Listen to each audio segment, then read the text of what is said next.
નમસ્કાર વિદ્યાર્થી મિત્રો, તાવ્યા ઓનલાઈન ટીચિંગમાં હું તાવ્યા સર તમારું હાર્દિક સ્વાગત કરું છું. વિદ્યાર્થી મિત્રો, મસ્ત મજાના સુવિચાર સાથે આજનો લેક્ચર શરૂ કરીએ છીએ. ખાસ સુવિચાર બધા વિદ્યાર્થી મિત્રો વાંચી લેજો. અને તમને એમ થતું હશે કે સર આજના લેક્ચરમાં કેટલી વસ્તુ કવર કરવાની છે, તો આપણે જોઈ લઈએ છીએ. સૌપ્રથમ આણ્વિકતાનો જે પ્રશ્ન છે એ વિદ્યાર્થી મિત્રો આપણે કવર કરશું. જોઈ શકો છો સંપૂર્ણ પ્રશ્ન આપણે સમજાવવાના છે. અહીંયા જે જટિલ પ્રક્રિયા છે એમાં પ્રક્રિયા ક્રમ અને આણ્વિકતા વિશે શું ફેરફાર છે એ પણ જોશું. એટલે વિદ્યાર્થી મિત્રો, આ જટિલ પ્રક્રિયા છે એમાં એક કરતા વધારે તબક્કામાં પ્રક્રિયા થશે. ખાસ મોસ્ટ આઈએમપી કહી શકાય એવો પ્રશ્ન પ્રક્રિયા ક્રમ અને વિદ્યાર્થી મિત્રો આણ્વિકતા, પ્રક્રિયાની આણ્વિકતા એ બંને વચ્ચે શું તફાવત છે.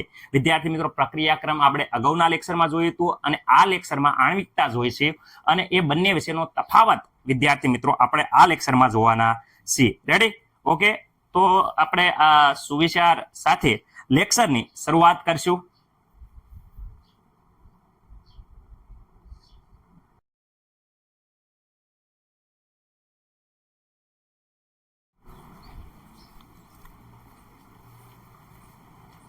ઓકે વિદ્યાર્થી મિત્રો, જોઈ શકો છો આણ્વિકતા એટલે શું અને આણ્વિકતાના પ્રકાર સમજાવો. તો વિદ્યાર્થી મિત્રો, આણ્વિકતાની વાત કરીએ તો ખાસ હું સાદા અને સિમ્પલ શબ્દોમાં કહું છું, જેટલા અણુ રાસાયણિક પ્રક્રિયામાં ભાગ લઈ અને વિદ્યાર્થી મિત્રો અથડાય એકબીજા સાથે અને પ્રક્રિયા પૂર્ણ કરે એટલા અણુને આણ્વિકતા કહેવાય છે. રેડી? એટલા સંખ્યાને તે પ્રક્રિયાની આણ્વિકતા કહેવાય છે. સર ફરીથી એકવાર ગબ્બાજાળ થાય છે. જેટલા અણુઓ પ્રક્રિયામાં ભાગ લઈ અને એકબીજા સાથે અથડાય અને રાસાયણિક પ્રક્રિયા પૂર્ણ કરે તેટલી સંખ્યાને તે પ્રક્રિયાની આણ્વિકતા કહેવાય છે. એટલે કે વિદ્યાર્થી મિત્રો, એક અણુ પ્રક્રિયા પૂર્ણ કરે તો એક આણ્વિકતા, બે અણુ એકબીજા સાથે સંઘાત પામી અથડાય અને પ્રક્રિયા પૂર્ણ કરે તો દ્વિઆણ્વીય, ત્રણ અણુ એકબીજા સાથે સંઘાત પામી અથડાય અને પ્રક્રિયા પૂર્ણ કરે તો વિદ્યાર્થી મિત્રો ત્રિઆણ્વીય. તો ગોખવાની કાંઈ જરૂર છે નહીં, હાવ ઈઝી છે. જો અહીંયા જો મેં કીધું એ જ છે, અણુ હોય, પરમાણુ હોય કે આયન હોય, જેને પીસીસ શબ્દ વાપરશું. એટલે આપણે વિદ્યાર્થી મિત્રો પીસીસ બોલશું, કારણ કે અહીંયા જોઈ શકો પીસીસ એટલે શું કહેવાય? અણુ, પરમાણુ અથવા આયન ગમે એ હોઈ શકે. એટલે વિદ્યાર્થી મિત્રો, જો વ્યાખ્યા આ પ્રમાણે છે શબ્દોમાં, જે તમારી ટેક્સ્ટ બુકમાં પ્યોર શબ્દો છે. પ્રાથમિક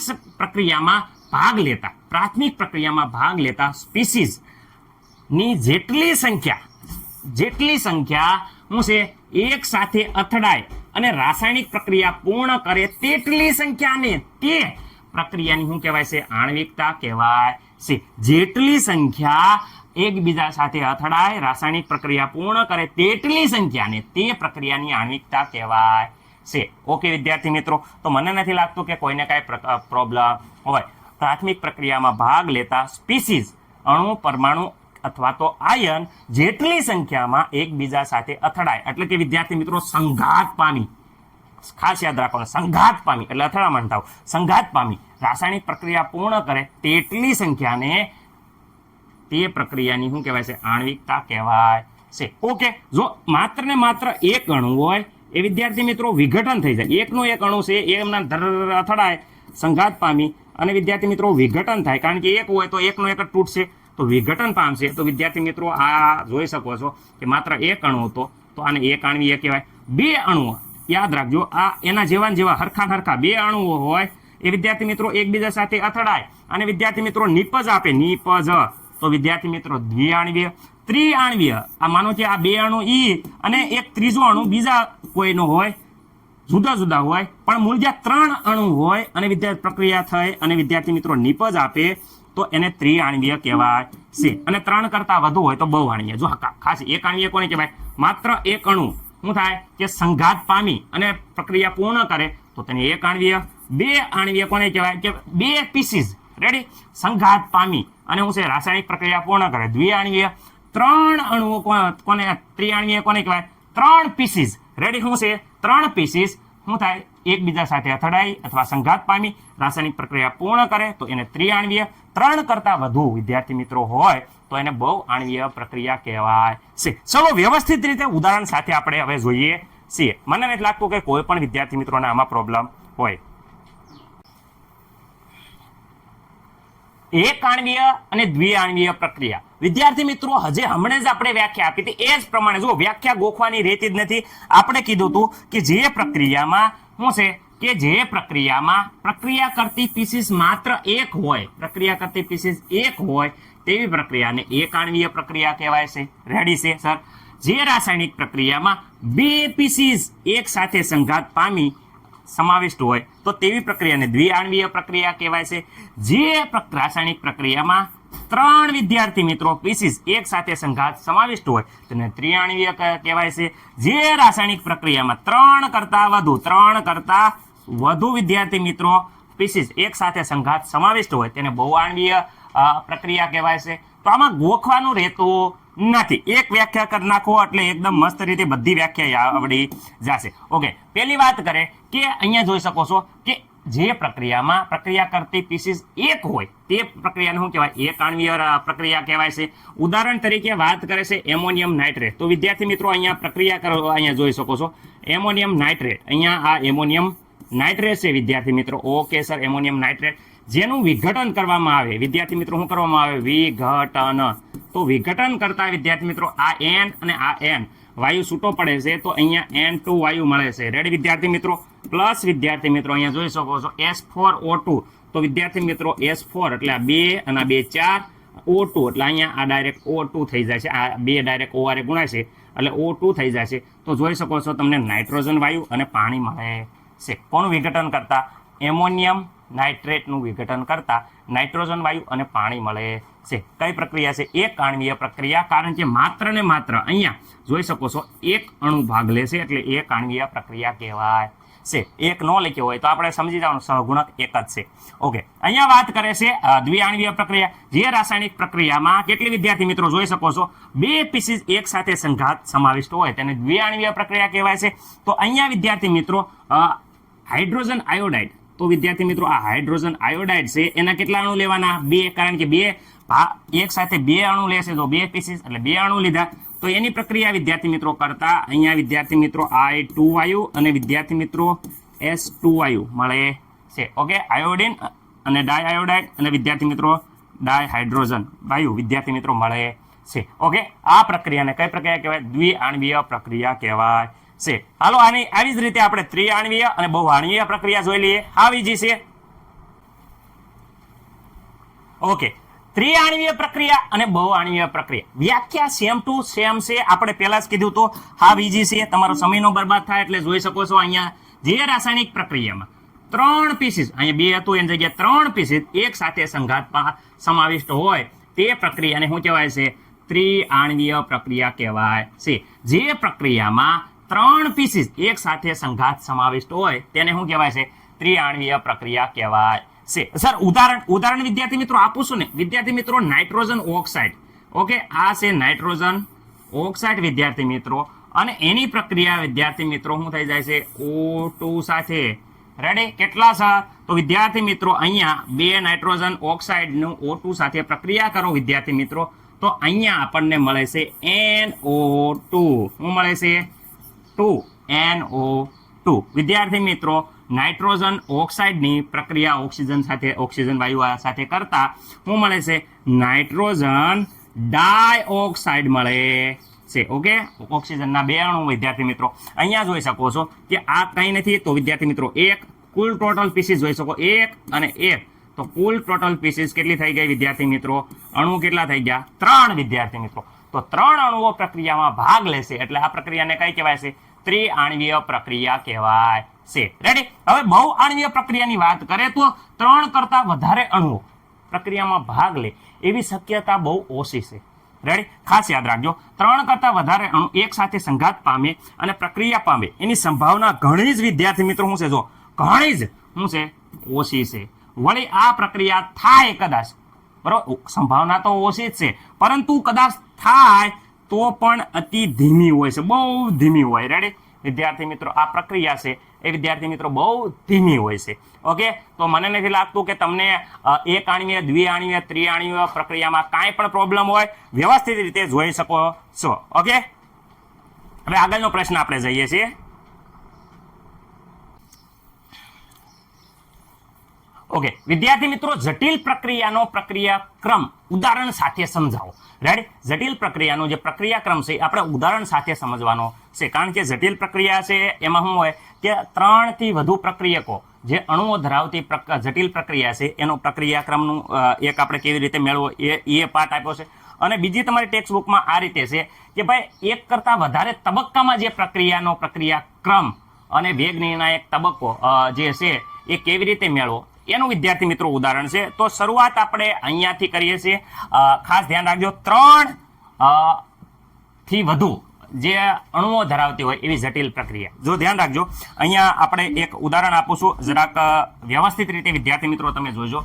તો 3 કરતાં વધારે જે પ્રક્રિયકો ધરાવતી હોય એવી પ્રક્રિયાઓ ઘણી જટિલ હોય છે, વાત સાચી છે. 1 કરતાં વધારે તબક્કામાં પણ થતી હોય છે. રેડી, તો આપણે એક ઉદાહરણ લઈએ કે ભાઈ એવી કઈ પ્રક્રિયા છે. તમે અહીંયા ધ્યાન રાખજો, KClO3, ઓકે, એની સાથે પ્રક્રિયા કરીએ છીએ 6, જોઈ શકો છો, FeSO4 વિદ્યાર્થી મિત્રો. ઓકે, એની પ્રક્રિયા વિદ્યાર્થી મિત્રો આપણે કરીએ છીએ, કોની આરે કરીએ છીએ? 3S2SO4. Ready, S2SO4 sulphuric acid. Okay, અહીંયા જોઈ શકો છો તમે. હવે અહીંયા પ્રક્રિયા થાય તો પ્રક્રિયા અહીંયા કઈ રીતે થાય છે ધ્યાનથી જુઓ. તો વિદ્યાર્થી મિત્રો આપણે પ્રક્રિયામાં સૌપ્રથમ આપણે જે વસ્તુ કહીએ છીએ, અહીંયા KCl છે એ છૂટો પડ છે, પછી Fe અને વિદ્યાર્થી મિત્રો SO4 અહીંયા સ છે અને વિદ્યાર્થી મિત્રો અહીંયા SO4 3 છે.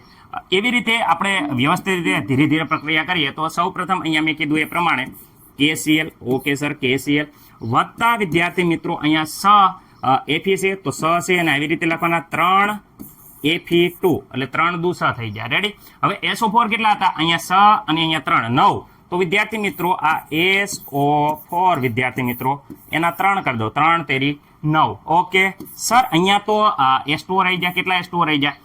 3 S2 રહી ગયા. ઓકે, આ S2 રહી ગયા. ઓક્સિજન, તો વિદ્યાર્થી મિત્રો ઓક્સિજન અહીંયાથી લઈ લો. જો આ ઓક્સિજન કઈ જે વપરાય 3 ઓક્સિજન છે તો અહીંયા ખાલી O મૂકી દઈએ તો 3 થઈ ગયા. ઓકે સર, એકદમ મસ્ત મજાની પ્રક્રિયા અમને આવડી ગઈ છે. પરંતુ અહીંયા ધ્યાનથી જોશો વિદ્યાર્થી મિત્રો તો અહીંયા કઈ નહીં તો 1 ગણી લો, આ 1 સ વિદ્યાર્થી મિત્રો 7 અને આ વિદ્યાર્થી મિત્રો 3. તો કુલ ટોટલ અહીંયા જોવા જશો તો તમને અહીંયા ખબર પડશે. શું ખબર પડશે?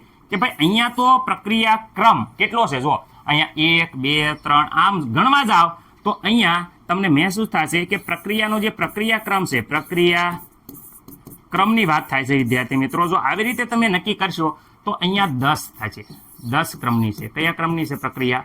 10 ક્રમની છે. કારણ કે જુઓ 1 ને 7 7 ને 9 3 તો વિદ્યાર્થી મિત્રો 10 થાય છે. પરંતુ પ્રાયોગિક રીતે વિદ્યાર્થી મિત્રો આપણે પ્રક્રિયા ક્રમ મળે એવી વાત થઈ હતી.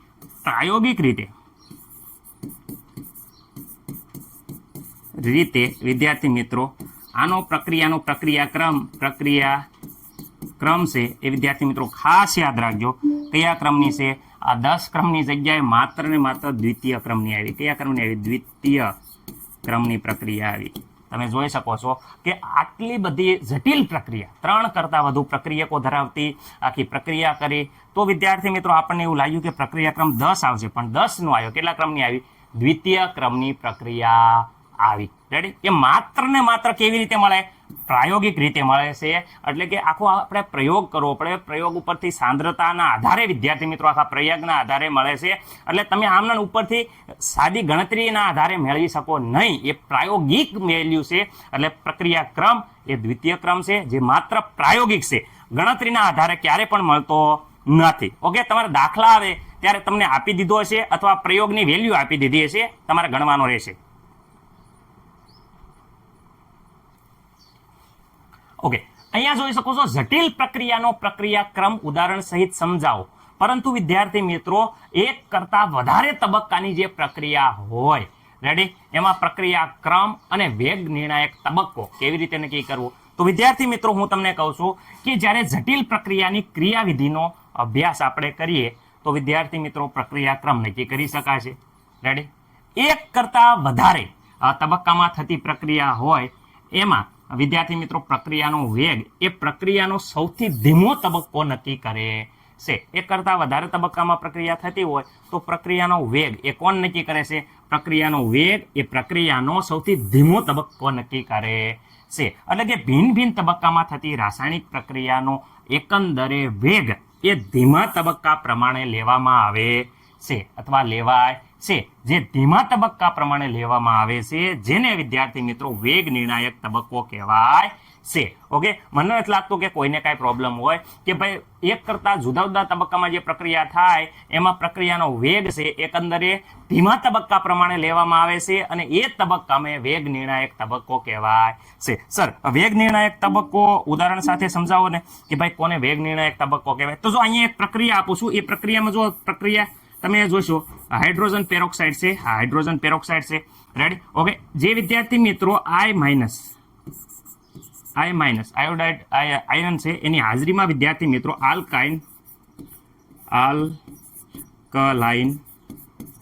માધ્યમમાં પ્રક્રિયા થાય છે અને અહીંયા પ્રક્રિયા થાય અને H2O અને વિદ્યાર્થી મિત્રો O2 વાયુ ઓક્સિજન વાયુ બનાવે છે. તમને આ પ્રક્રિયા સિમ્પલ લાગે છે પરંતુ આ 2 તબક્કામાં થાય છે. જો 2 તબક્કામાં પ્રથમ તબક્કો હું અહીંયા કહું છું, ધ્યાન રાખજો કે વિદ્યાર્થી મિત્રો આ H2O નો અણુ છે એ વિદ્યાર્થી મિત્રો અહીંયા I માઇનસ આયન સાથે સૌપ્રથમ પ્રક્રિયા કરે છે. ચલો, સૌપ્રથમ પ્રક્રિયા કરે એટલે શું થાય છે કે અહીંયાથી એક ઓક્સિજન લઈ લે છે. રેડી? તો અહીંયા માત્ર H2O વધ્યું. ઓકે વિદ્યાર્થી મિત્રો, ઓકે સર, H2O અને અહીંયા વિદ્યાર્થી મિત્રો અહીંયા વધે છે શું વધે છે IO માઇનસ. ઓકે સર, આ પ્રક્રિયા સંતુલિત છે. સંતુલિત કરવા માટે આ પ્રક્રિયા 2 અહીંયા વિદ્યાર્થી મિત્રો અહીંયા H2O મેળવશું તો આ પ્રક્રિયા સંતુલિત થઈ જાય, 2H2O મળશે અને ઓક્સિજન વાયુ મળશે, સંતુલિત થઈ જાય છે. ઓકે, તો અહીંયા જો જે બીજો અણુ પણ વપરાણો છે તો બીજો અણુ કઈ રીતે, તો વિદ્યાર્થી મિત્રો અહીંયા ફરીથી H2O2 હાઇડ્રોજન પેરોક્સાઇડ વપરાશે જેની સાથે વિદ્યાર્થી મિત્રો અહીંયા જે અણુ બન્યો અહીંયા કયો બન્યો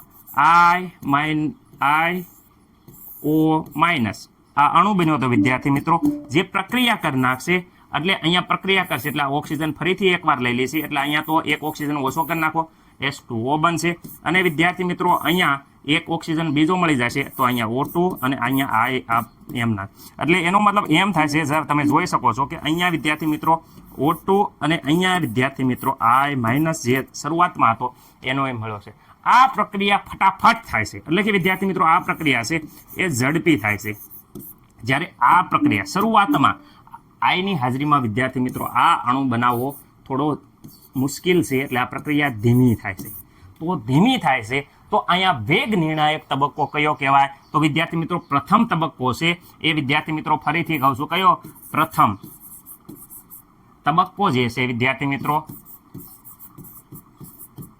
એક છે ને શું કહેવાય છે વેગ નિર્ણાયક તબક્કો. વેગ નિર્ણાયક તબક્કો. મને નથી લાગતું કે કોઈને કાંઈ પ્રોબ્લેમ હોય. રેડી? એટલે કે વિદ્યાર્થી મિત્રો જે ધીમો તબક્કો છે એ પ્રક્રિયા ક્રમ નક્કી કરે અને પ્રક્રિયાની આણ્વિકતા બરાબર હોય છે. એટલે પ્રક્રિયા ક્રમ અને પ્રક્રિયાની આણ્વિકતા બે બરાબર હોય છે જે ધીમો તબક્કો નક્કી કરે છે. સર, આમાં વેગ પ્રક્રિયાનો વેગ કે છે તો પ્રક્રિયાનો વેગ વિદ્યાર્થી મિત્રો તમે લખતા આવડે તો અહીંયા માત્ર પ્રક્રિયકના સંદર્ભમાં લખીએ. પ્રક્રિયકના સંદર્ભમાં તો અહીંયા આપણે કંઈક આ પ્રમાણે થતું હતું. શું થતું હતું? -D પ્રક્રિયા કયો છે H2O2 કેટલા સમયમાં ઘટાડો થાય આ થઈ ગયો પ્રક્રિયકના સંદર્ભ.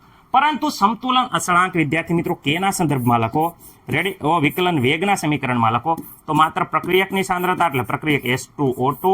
ઓકે, અને એક આ પ્રક્રિયક છે સર તો I પણ વિદ્યાર્થી મિત્રો આ પ્રક્રિયક. ઓકે, I માઇનસ પ્રક્રિયક આયન. ઓકે, આનો પ્રક્રિયાક્રમ આપણને ખબર છે કે આ એક પ્રક્રિયાક્રમ છે, આનો પણ પ્રક્રિયાક્રમ એક છે. એના મતલબ એમ કહીએ શકાય કે અહીંયા H2O2 નો પ્રાયોગિક રીતે નક્કી કર્યો પ્રક્રિયાક્રમ આપણે તો એનો એક આવ્યો પ્રાયોગિક રીતે.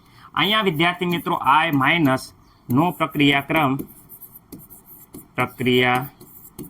વિદ્યાર્થી મિત્રો નક્કી કર્યો તો વિદ્યાર્થી મિત્રો અહીંયા પણ કેટલો આવે છે એક ક્રમની. તો કુલ વિદ્યાર્થી મિત્રો વાત કરે તો કુલ કેટલા થશે આયનો અને H2O2 હાઇડ્રોજન પેરોક્સાઇડનો આપણે નક્કી કરીએ તો બીજા ક્રમની પ્રક્રિયા આવે છે. તો અહીંયા કહી શકાય કે કઈ પ્રક્રિયા છે? દ્વિતીય ક્રમ પ્રક્રિયા.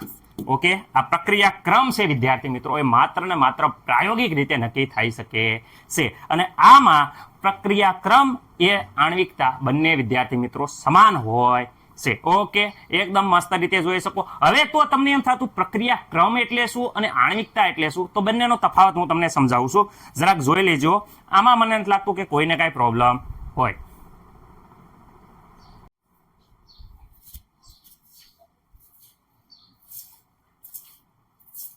ઓકે, અહીંયા જોઈ શકો છો પ્રક્રિયાક્રમ અને આણ્વિકતા.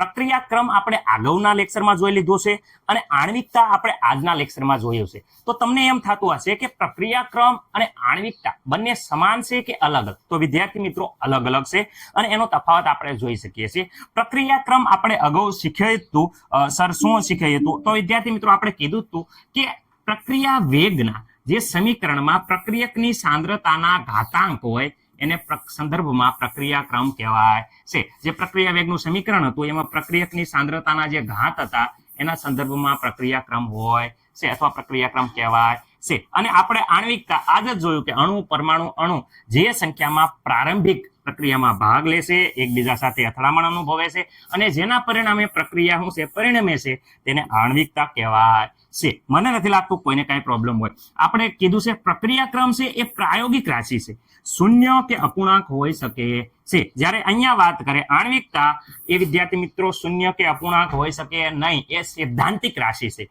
ખાસ યાદ રાખવાનું છે.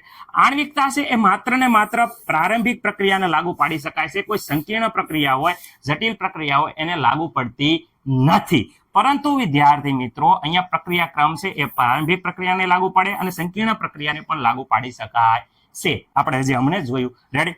આણ્વિકતા એક સૈદ્ધાંતિક ખ્યાલ છે, જ્યારે પ્રક્રિયાક્રમ એ વિદ્યાર્થી મિત્રો પ્રાયોગિક ખ્યાલ છે. ઓકે, અહીંયા વાત કરે છે સંકીર્ણ પ્રક્રિયા માટે કેવી રીતે પ્રક્રિયાક્રમ નક્કી કરતા. તો સંકીર્ણ પ્રક્રિયા માટે સૌથી ધીમો તબક્કાના આધારે આપણે પ્રક્રિયાક્રમ નક્કી કરી શકાય છે. જો સંકીર્ણ પ્રક્રિયામાં આણ્વિકતા નક્કી કરવી હોય તો સંકીર્ણ પ્રક્રિયામાં આણ્વિકતા એ પ્રાથમિક તબક્કા માટે જ હોય છે. રેડી. એટલે કે વિદ્યાર્થી મિત્રો આવા ધીમા તબક્કામાં આણ્વિકતા અને પ્રક્રિયાક્રમ બે સમાન હોય છે. સંકીર્ણ જ્યારે કોઈ પ્રક્રિયા હોય એમાં આણ્વિકતા અને પ્રક્રિયાક્રમ બંને વિદ્યાર્થી મિત્રો સમાન હોય છે. એકદમ મોસ્ટ આઈએમપી કહી શકાય. અહીંયા હું કહી શકું છું મોસ્ટ આઈએમપી.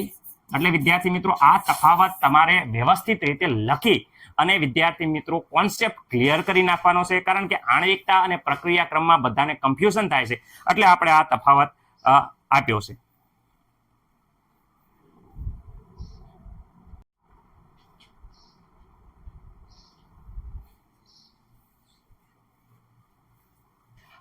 આ વિદ્યાર્થી મિત્રો જે પ્રશ્ન છે એ તમારે હોમવર્કમાં કરવાનો છે. આગલી વખતે આ વ્યવસ્થિત આવા એમસીક્યુ સોલ્વ કર્યા હતા, એટલે દરેક વિદ્યાર્થી મિત્રોને આ જાતે મહેનત કરીને સોલ્વ કરવાનો રહેશે.